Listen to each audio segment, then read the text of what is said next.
Hello and welcome to BOOBSBY, your favorite plastic surgery show. Today we are talking about our favorite topic, and that is booties. So booties, asses, behinds, gluteal aesthetics, however you call it, it's a very popular topic.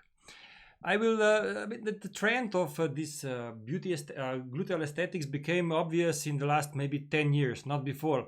Before, everybody was talking just about breast, and then maybe 10 years ago, this happened. Girls started posting their photos in their leggings on social media. Apart from that, of course, the Kardashians happened. They are very important in this evolution of gluteal beauty. Also they are responsible for a lot of arguments what is too much and what is beautiful. So the Kardashians and the Instagram, like this girl did this trend. If you check the Google searches for the word leggings, you can see it's growing in the last 10 years steadily. Okay, it goes up and down because of the season, but it grows. So the interest in leggings, especially Instagram and booties, is there. 10 years ago, we didn't know what a beautiful bottom is. It was something that we never actually really analyzed.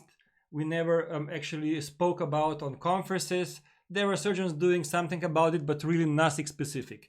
In the last 10 years, a lot of knowledge accumulated about the bottoms. Books became available, like this one, The Art of Gluteal Sculpting, with some surgeons specializing only in gluteal aesthetics. And suddenly we got all these schemes, like here, we can analyze the booties, and we can sort them into different forms, like square form, round form, A-shaped, and V-shaped. What is beautiful, if we ask 100 people what do you think, I mean, most of them will choose two forms. They are A-shape and round shape. These are the, let's say, the aesthetic, the beautiful shaped asses. Looking at the square shape and V shape, they are really not that beautiful. They are showing usually signs of aging. Now, I mean, also in these 10 years that we are doing more and more, there are more and more conferences about it, more and more seminars about it. And what happened in these 10 years? Well, in the last 10 years, we perfected our technique. So the technique became much more precise, much more predictable, and of course there is the procedures, the operations became much more safe. There were some changes, some studies about safety, so the techniques that we use now are quite safe, with minimal side effects and predictable results, and of course long-term results. That is very important. So what can we do about booties? How do we make them more beautiful? Well, there are more or less two techniques that we use. We use both of them on daily basis. The first one is using your own fat. So, before we go to the techniques, let me just show you a few more examples of beautiful bottoms. This is a Latino girl. It's the same size does not apply to all girls on this planet. Of course, there are certain countries or parts of the world, continents, where this is acceptable. Not in Europe, more or less, or less in northern parts of the world, where this is much more acceptable, but still this could be too big. So what the Europeans like is this sporty look. So not the overfilled look like the Latinas or the colored girls, but the sporty look, which would be show like muscular physique and form.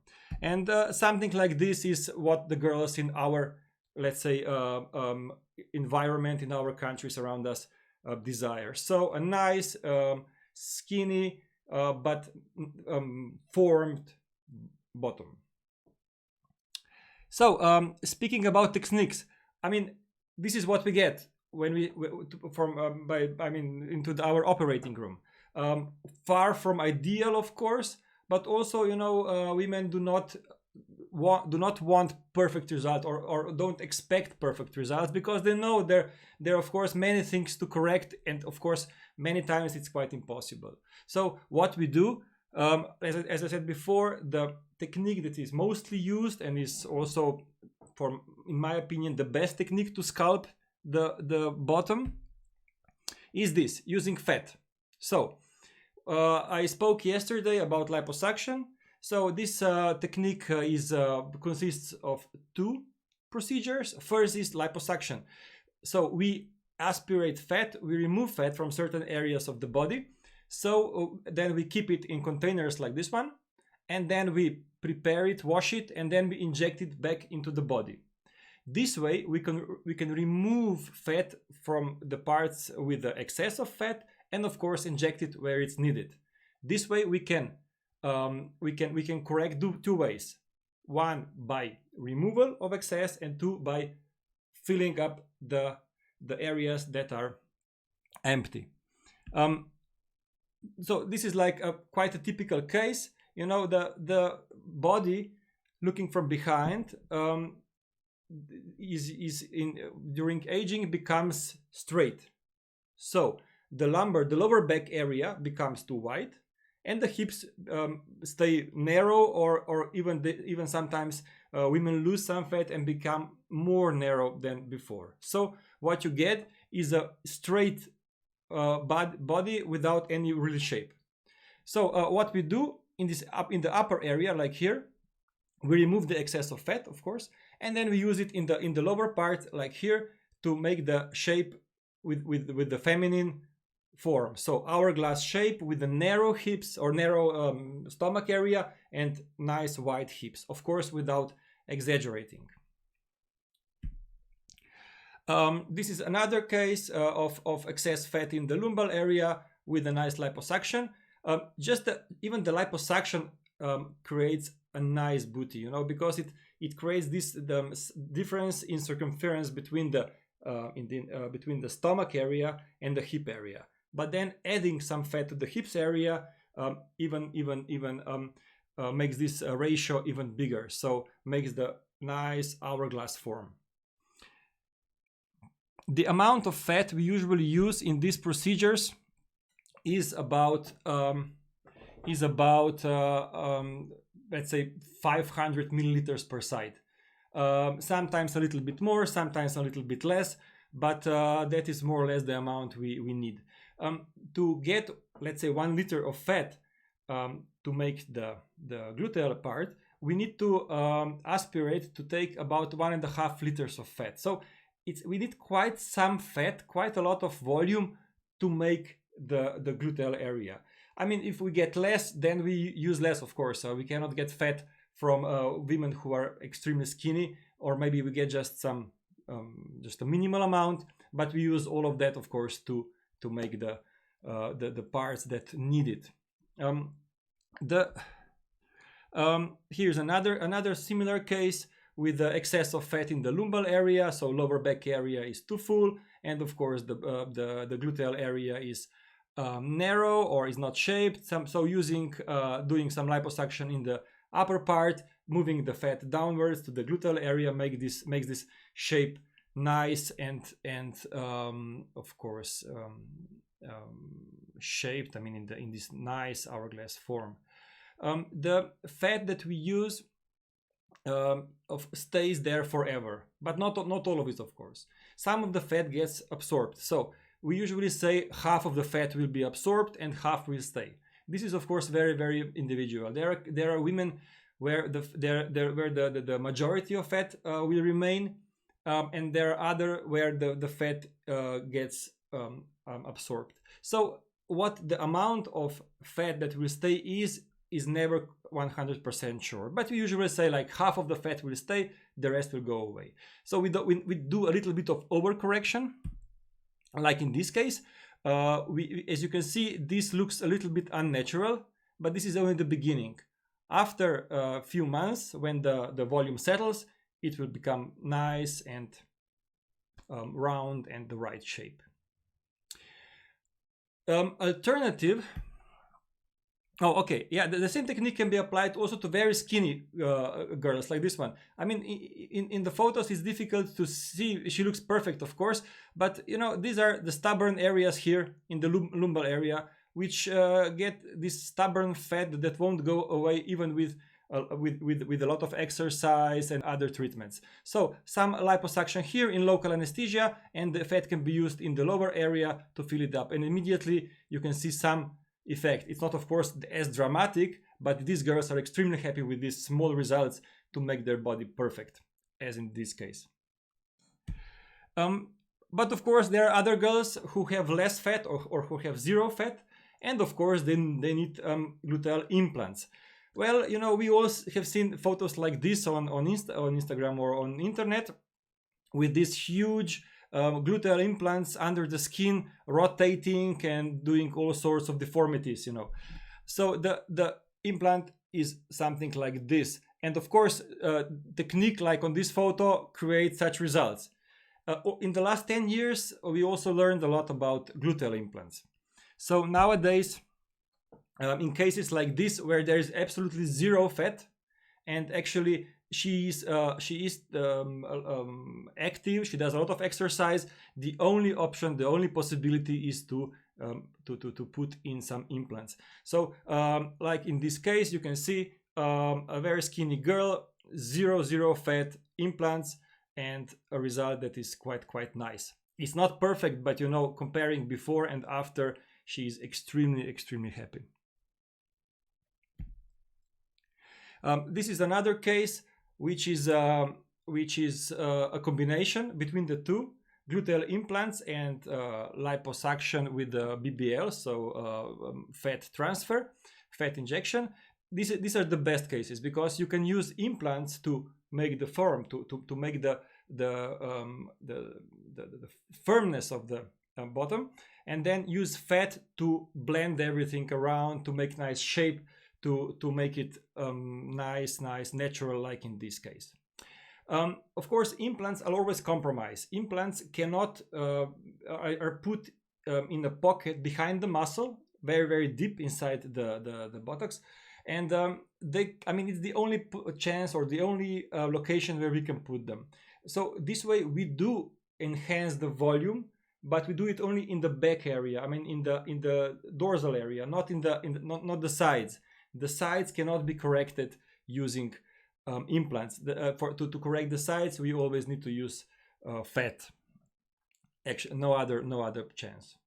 The scars to insert the implants are in the gluteal crease, so there are usually two small scars, one side each. They're like in the where the tongue underwear would sit. So inside the crease, two small incisions to put the implants. And nowadays we always do it submuscular or intramuscular, so deep inside, not sub skin, because when doing it in this layer just below the skin, of course the implant is visible, is palpable, and it's not natural. Similar to breast, we like to do it deep under the muscle to cover the implant, so it's not visible, so it's not palpable. The recovery time after these procedures is very individual. There are girls who are able to do practically normal activities 2 days after, and there are others who need a little bit more time. Usually we do not give any special instructions about sitting, because when we are sitting, we're not sitting on the area that we are treating using these procedures. These procedures fill the upper or the side area of the buttocks, but we usually sit more on our thighs and the lower part of the buttocks. So there is not much possibility to move the implant or to destroy the fat during sitting. That is not a problem. I have seen girls who we operated on Saturday, and Monday she went to the university. I mean, it's an extreme, but you know, there are cases like this. Pain control is, I mean, there is pain, but using the right painkillers, it's completely controllable. The pain is usually much less than during or then after breast augmentation. A common question is about the implants. Are they palpable? I mean, can you touch them or feel them through the skin? It's like this.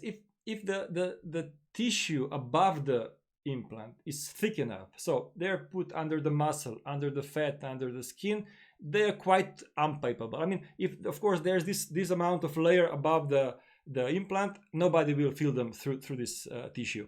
But if the muscle is thin, if the skin is thin and there is no fat, of course they will be somewhat palpable. Usually the girls, when we're doing this technique under the muscles, say that it's they're not palpable and they don't feel it really that much.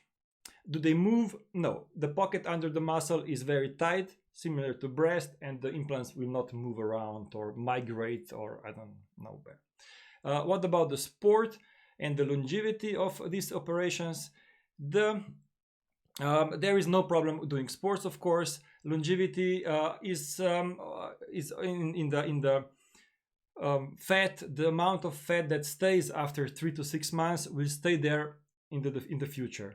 I mean, what will happen after 10 years, of course, nobody actually knows, because the body changes all our life. But with the implants is similar. I mean, the implants are quite stable. They do not burst, they do not open, and they stay inside the body for a very long time. What will happen after maybe 20, 30 years, nobody knows.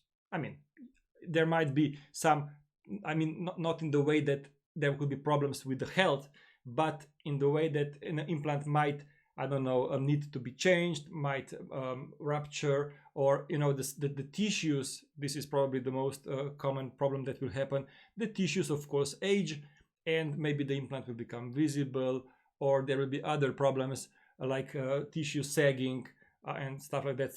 That would need another operation to be fixed.